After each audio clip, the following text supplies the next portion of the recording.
Welcome to our channel. Today we how to protect your money with Regions Bank. Quick tutorial step by step clearly. To protect your money with Regions Bank, begin by visiting their official website. Once there, locate the Personal Banking section on the homepage. Click on it to access various banking options. Next, find and select Fraud Protection from the menu. Read through the information provided to understand the bank's fraud protection services. Look for the option to enroll in fraud alerts.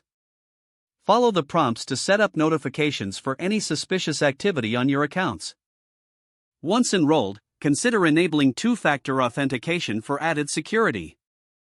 This feature will require you to verify your identity through a secondary method.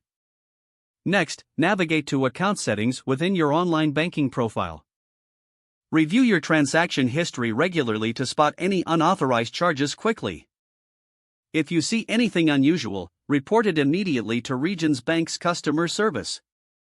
Set up direct deposit for your paycheck to minimize cash handling. Consider using Regions Bank's mobile app for secure banking on the go. Make sure to download the official app from a trusted source.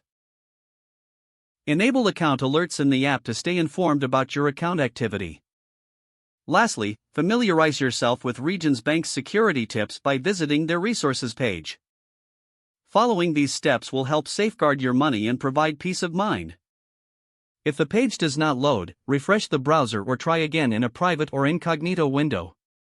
Make sure you are using the correct email address, then retype it carefully to avoid small typos.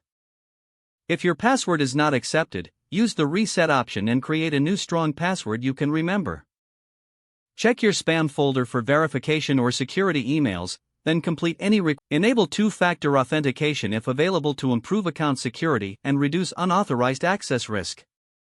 After signing in, review your profile details so your contact information and settings are accurate and current. If you see an error message, note it down and try again after restarting your device and internet connection. Log out when you finish, especially on shared devices, to keep your account and payment information secure. If the page does not load, refresh the browser or try again in a private or incognito window. Make sure you are using the correct email address, then retype it carefully to. Don't forget to like this video and subscribe to our channel for more step-by-step tech guides.